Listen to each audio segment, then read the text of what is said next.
Good day everyone! Magandang araw! Alam naman nating lahat na ang lahat ng nabubuhay sa mundong to ay made of cell. Some organisms have just one cells while others have millions or even trillions.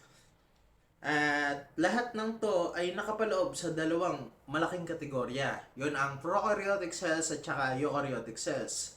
At today, we'll look at them of what makes them similar, what makes them different, and how they regulate their genes. This is major differences between prokaryotic cells and eukaryotic cells, gene regulations, and similarities. At ngayon pag-usapan natin ang prokaryotic cells. Ang prokaryotic cells ay yung mas simple na type ng cells. Kasama dito yung bacteria at archaea. Lagi silang unicellular, meaning isang cell lang sila. Maliit, usually 1 to 10 micrometers. Kung nahiwagaan kayo sa 1 or 10 micrometers, ang isang centimeter ay equivalent sa 10,000 micrometers. Ganon sila kaliit. Wala silang nucleus, so yung DNA nila, free-floating lang sa loob ng cell. Cellular din yung DNA nila, at wala silang membrane-bound organelles tulad ng mitochondria or chloroplast. Parang basic pero efficient. No extra compartment pero magagawa pa rin lahat. At ngayon pag-usapan naman natin ang eukaryotic cells. Mas complex, makikita sila sa mga protists, plants, animals, and fungi. Pwedeng single-celled or multicellular. Mas malaki sila, usually 10 to 100 micrometers.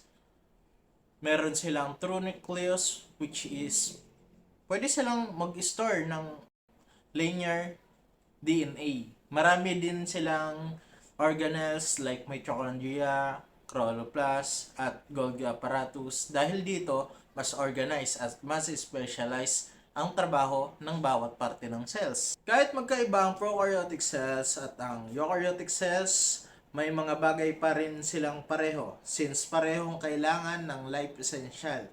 So meaning, hindi sila mabubuhay hanggat wala silang life na pinupuntahan. Pareho silang may DNA na nagsisilbing structure of manuals.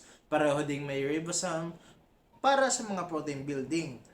Parehong may cytoplasm at may cell membrane na nagkokontrol kung ano ang pumapasok at lumalabas sa loob ng cell. Pagdating sa cell wall, karamihan ng prokaryotes meron ito. Pero sa eukaryotics, plants, fungi ang meron. But animals, wala. So now, let's talk about the differences or the highlights of their differences between the two cells. Ang prokaryotic cells ay mas maliit, mas simple, walang nucleus, walang membrane-bound organelles at cellular and DNA na nagpe-free-floating tulad ng napag-usapan natin kanina. Ang eukaryotic cells naman sa kabilang banda ay mas malaki, malawak, mas complex, may nucleus, maraming organelles, at linear and DNA na nakasecure sa loob ng nucleus. Yung structural difference na ito ay nag-influence sa way nila ng pag-function. Ngayon, pag-usapan naman natin ang gene regulation ng prokaryotes. Sa prokaryotes, mabilis at simple lang ang gene regulation. Dahil wala silang nucleus, pwedeng mangyari ang transcription at translation ng sabay.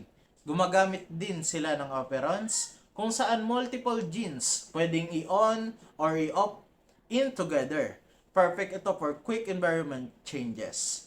Sa kabilang banda ulit, sa eukaryotic cells naman, mas complex ang gene regulation kasi mas marami silang step of structures. Nakarap ang DNA ng histones, so kailangan mo nang iloosen ang chromatin bago mag-transcription. Gumagamit sila ng transcription factors, enhancers, at silencers to control gene expression. After mag-transcribe ng DNA into mRNA, dadaan pa ito sa processing, capping, splicing, at tailing bago lumabas sa nucleus. After translation, pwede pang ma-modify ang proteins. Medyo mahaba ang process, pero very controlled and efficient. At ngayon pag-usapan naman natin ang similarity sa kanilang gene regulation. Kahit magkaiba ang process, both prokaryotes at eukaryotes use similar basic tools. Pareho silang may promoters para simulan ang transcription, activators at repressors para sa gene control, at RNA polymerase to read DNA. Parehong rin nilang ginagawa ang gene regulation para makatipid sa energy at makarespond sa environmental changes. In conclusion o sa kabuuan, ang prokaryotic cells ay mas maliit at mas simple. Walang nucleus at fewer structure. Eukaryotic cells naman sa kabilang banda ay mas malaki, mas complex, at may nucleus at organelles. Pero pareho silang may DNA, ribosome, cytoplasm, at cell membrane.